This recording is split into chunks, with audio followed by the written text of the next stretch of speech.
اللهم أحبني حبا خاصا يرفعني عن سائر خلقك، ودللني دلال عبادك المفضلين، واغمرني بلطفك الذي لا ينتهي.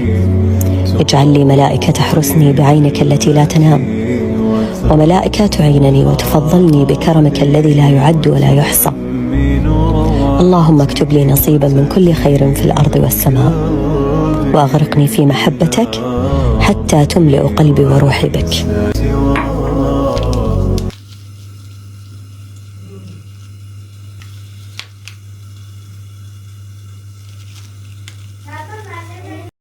مرحبا، كيفكم؟ شو اخباركم؟ ان شاء الله تكونوا بالف خير يا رب. انتوا عم تشاهدوا هالفيديو، ان شاء الله تكونوا بصحة وعافية واحسن حال. يسعد لي قلبكم، اشتقت لكم كتير ورجعت لكم فيديو جديد. بتمنى الكل اللي انضموا لعيلتي جديد فتفعلوا تشتركوا في القناة وتفعلوا زر الجرس لحتى يوصلكم كل شي جديد انا بنزله. وكمان لا تنسوا تحطوا لي لايك، يسعد لي قلبكم يا رب. وخلينا كلنا نكسب الصلاة على النبي. اللهم صل وسلم وبارك على نبينا محمد وعلى آله وصحبه أجمعين. وخلينا نذكر الله، سبحان الله والحمد لله ولا إله إلا الله. وهلا خلينا نبلش بالفيديو الصباحي. مثل ما عم تشوفوا أول شي رح ننظف غرفة ولادي، بعدين بآخر الفيديو شاهدوا الفيديو كتير حلو، رح نعمل كيك الشوكولا إن شاء الله مع بعض. وفيديو هيك عبارة بالمطبخ، عبارة عن هيك بالمطبخ ورح نروح على الماركت كمان. فبتمنى تشاهدوا الفيديو الأخير، ودخيل قلبكم لا تنسوا تحطوا لي لايك، اللي هيك دخل قناتي جديد كمان تشتركوا. وبس هيك خلينا نبلش بالفيديو.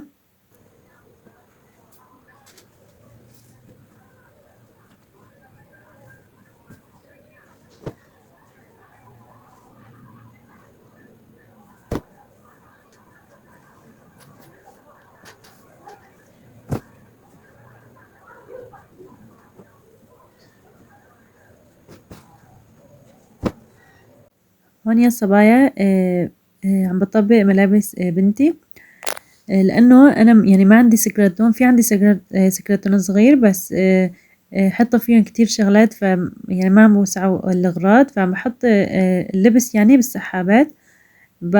لسه عم بقول لساتهم صغار، يعني لسه بيدخلوا ملابسهم بالسحابات.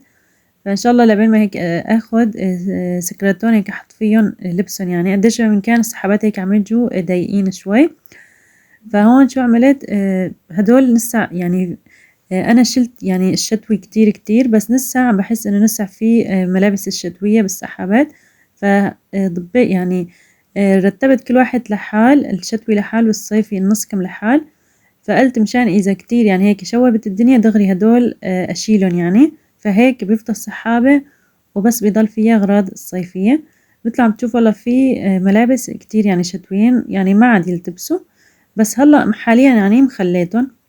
قلت لا أشوف هالأسبوع كيف رح يتغير الجو، ما رح يتغير ما بعرف. بتعرفوا هون ما شاء الله كل يوم الجو بشكل. ايه والله يا صبايا. فيعني نص الملابس الصراحة رتبتهم، هلا سحابتين ثلاثة رتبتهم والباقي تركته لأنه تعبت الصراحة. وكانت الساعة 6 يعني كان قرب جيد زوجي بالسبعة، كان بقيان ساعة معي. فدخلت هيك على غرفة الولاد ونسا بدي أمسح الغرفة، يعني كنسة كتير منيح وبدي أمسحها كمان، لهيك استعجلت بالسحابات. فقلت التانيين إن شاء الله غير يوم يعني بضبن.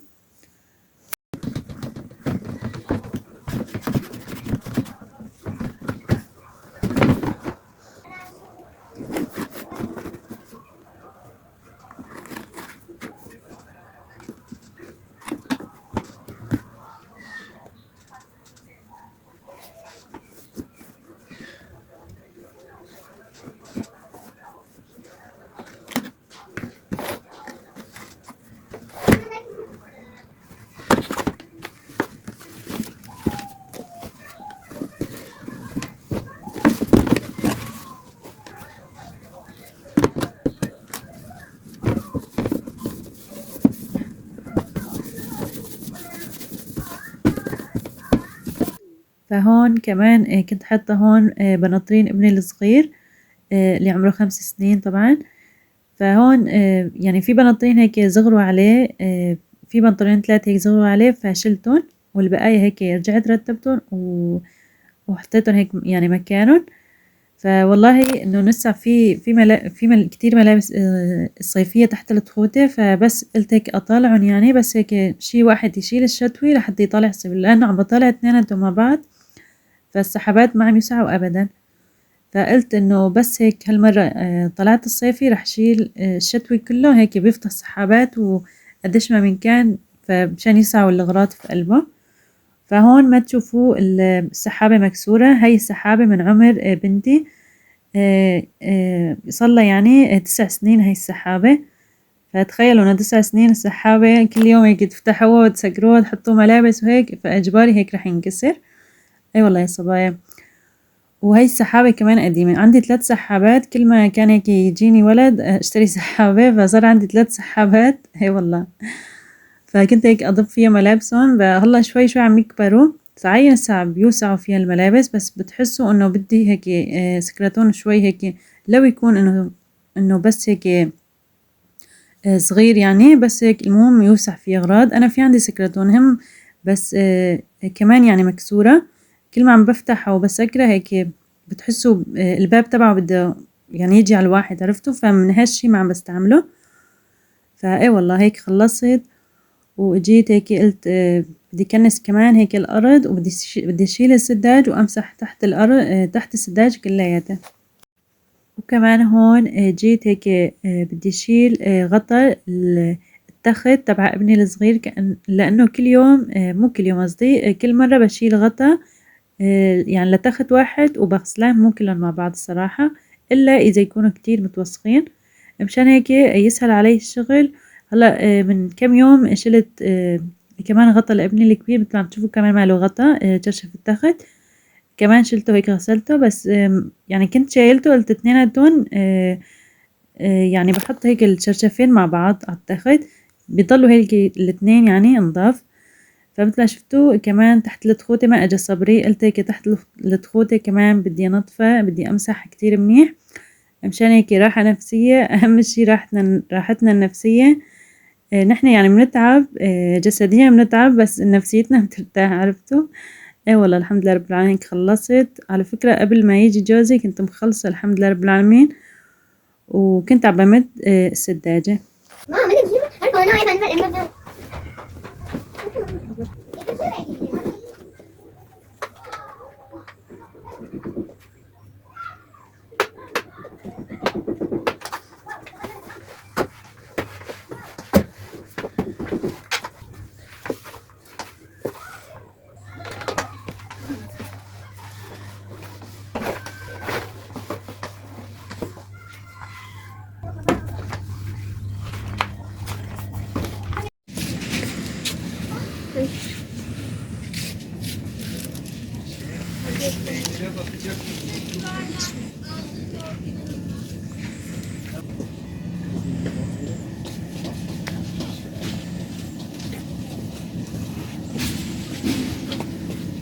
شايف؟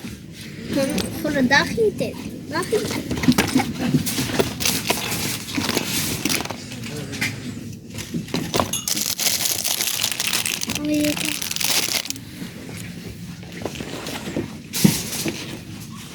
شامبو باي ما في شامبو هنا، في شامبو ما في شامبو.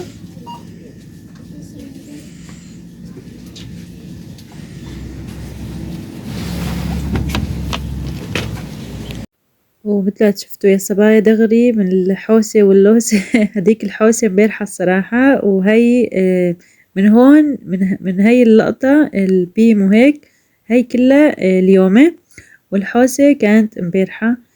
اي والله يا صبايا. فخلصت مثل ما شفتوا كمان اليوم كان هيك عندي شوية حوسة بالبيت، لأنه اليوم مسحت غرفتي، امبارحة كان غرفة الولاد واليوم غرفتي، بس الصراحة غرفتي ما صورت اليوم، لأنه قلت بدي صور الطبخة وبدي صور كمان كيكة الشوكولا إن شاء الله هلا مع بعض رح شارككم الوصفة، عن جد كتير رح تحبوها. فحبيت كمان سعي المجدرة كلها بيعرفها، بس هيك مشان الفيديو يعني مشان يطلع شوي هيك طويل، فحبيت اليوم أعمل عشاء مجدرة. الصراحة كتير احترت على الطبخة، كنت بدي أجيب معي زهرة، صراحة كتير مشتهية عليها، بس رحت على البيم مثل ما شفتوا جبت أغراض. فبهديك البيم رحت مشان البيض، كانوا منزلين عليها على البيض يعني عروضات. فرحت ما لقيت بيض، اشتريت كم غرض كانت هيك لازمتني ما لقيت. فجيت على البيت بعدين رحت جبت ابني من المدرسة الساعة 5 تقريبا، 5:30 هيك شي. فرحت هنيك كمان كان في بيم، فرحت على هديك البيم شفت فيه بيض يعني. فدغري جبت صفت لأنه كانوا منزلين عليها يعني عروضات، ويعني كتير كانوا منزلين من سعره. فلقيت جبت كنت كتير مشتهية على العقابية كمان جبت. ما عاد أعرف أحكي أنا هاي المسا وعم بسجل صوتي، فكتير كتير تعبانة، عذروني إذا في كلام هيك يعني عم بخربط أو هيك. فأي والله عن جد كتير كنت مشتهية عليها، فقلت هيك أجيبها قبل ما هيك بتعرفوا بس العقابية هيك شوي واحد يتأخر إنه يجيبها، فإنه ما بيتاكل عرفتوا. فلما جبتها الحمد لله يعني لسه فيها إنه كانت لسه إنه ما كانت ماكنة عرفتوا. أي والله.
وهون المجدرة صارت جاهزة ما شاء الله. عن جد هاي الأكلة يعني ما بعرف كتير بحبها. أول شي قبل يعني كنا نطبخها بالرز، فما بعرف بعدين صار لي يعني فترة عم بطبخها بالبلغر. يعني ما بعرف حبيتها بالبلغر يعني أكتر، حسيت إنه بالبلغر هيك أطيب. فأنتوا اكتبولي بالتعليقات إذا بتحبوها المجدرة بالرز ولا بالبلغر. فاثنيناتهم طيبين، بس صراحة هيك بالبلغر يعني حبيتها أكتر لهي الأكلة. فهون مثل ما شفتوا عم بعمل هيك لفة بسيطة عاد ما اشتهيت عليها وكنت جوعانة عن جد، فرطت من الصبح. اي والله. وهون كنت بدي اخلي لكم الصوت على حاله يعني صوت البصل وهيك، بس كنت مشغلة غسالة، وانا غسالة دغري تحت المجلة يعني تحت هون مو عم بشتغل، دغري هيك تحت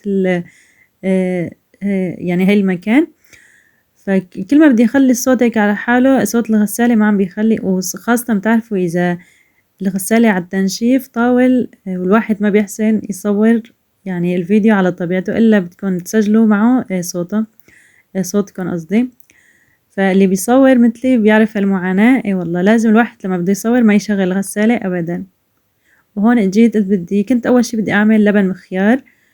بعدين غيرت رأيي وقلت بدي أعمل سلطة، بما أنه في خس يعني فحبيت أعمل سلطة.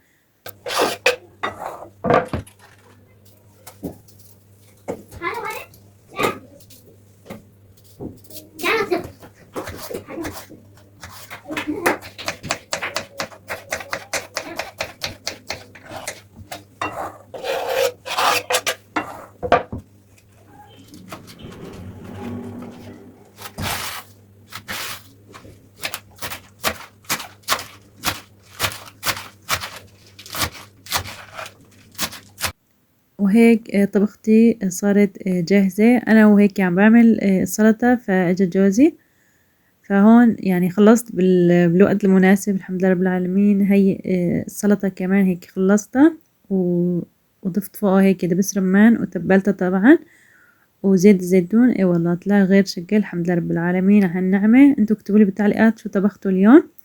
فهون خلينا دغري نروح على كيكة الشوكولا. مثل ما بتشوفوا يا صبايا عندي هون أنا 3 بيضات على أساس بدي أسكبهم بالصحن فواحدة ما كفت فاضطريت هيك. اي والله. وهون عندي كاسة سكر مثل ما شفتوا، وكمان رح ضيف عليهم ظرف من فانيليا.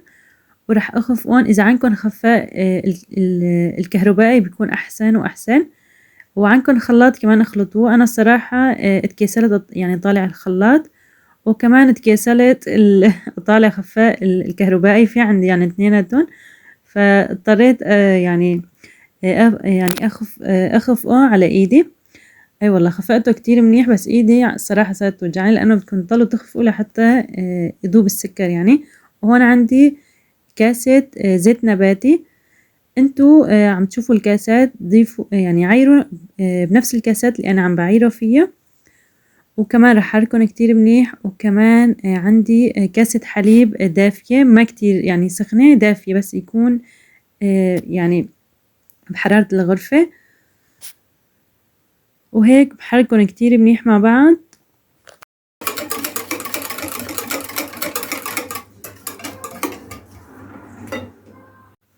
وهون يا صبايا كمان عيرت بنفس الكاسات اللي عيرت فيها الحليب والزيت وكل شي، عيرت فيها الطحين 2 إلا ربع طحين، وكمان معلقتين كاكاو مثل ما شفتوا. وبالأخير بتضيفوا له ظرف من البيكنج بودر، وبعدين بتخفقوها كتير منيح مع بعض وبتحطوه بالفرن على درجة حرارة 180. وطبعا بس بتشغلوا من تحت.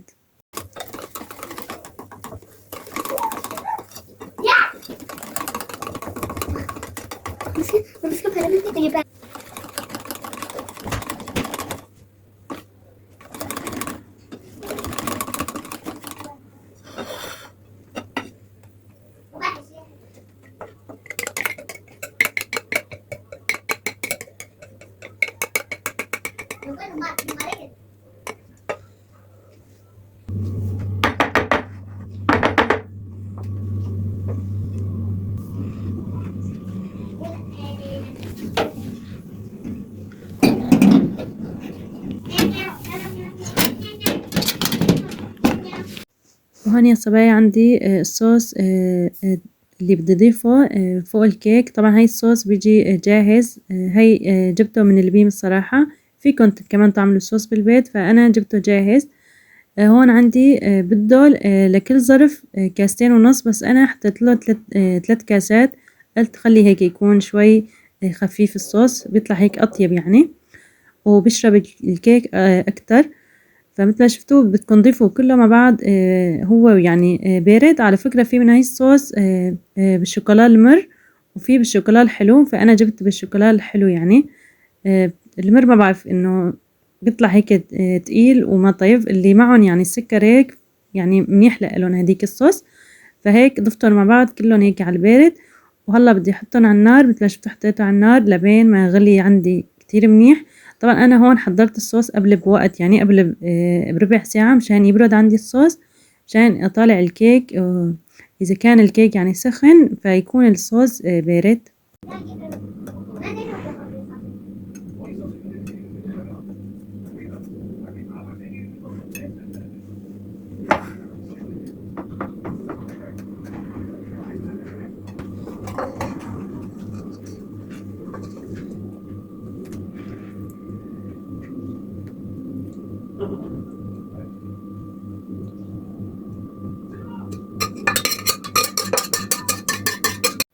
ومثل ما شفتوا يا صبايا هيك صار عندي الكيك جاهز. مثل ما شفتوا الطريقة كانت كتير يعني سهلة وما بدها أي شي، وإذا بدكم شي مرة نعمل الصوص بالبيت كمان بنجربها. اي والله أنا الولاد يعني أكلوا. اي والله هون سكبت كمان عملت فنجانين قهوة. وهيك وصلنا لنهاية الفيديو، بتمنى حبيتوا الفيديو، بتمنى استمتعتوا معي. إذا حبيتوا الفيديو لا تنسوا تحطوا لي لايك، واللي ما بتشترك تشتركوا في القناة داخل قلبكم لحتى يوصلكم كل شي جديد أنا بنزله إن شاء الله. وهاي بالأخير فعملت هيك فنجان قهوة، بما إنه الصبح ما كنت شربانة قهوة مثل ما شفتوا أول ما بلشت الفيديو ما كنت عاملة قهوة، فعملت هيك شاي بالكرز. فاي والله بس هون وصلنا لنهاية الفيديو. إن شاء الله حبيتوا الفيديو، إن شاء الله استمتعتوا معي. وهلا صار فيني لكم مع السلامة، انتظروني بفيديوهات جديدة إن شاء الله. وكمان اكتبوا لي بالتعليقات شو بدكم انزل لكم الوصفات، الحلويات، الاكلات، اكتبوا لي بالتعليقات ان شاء الله ما بقصر. وبس انتظروني فيديوهات جديدة، وهلا صار فيني لكم مع السلامة.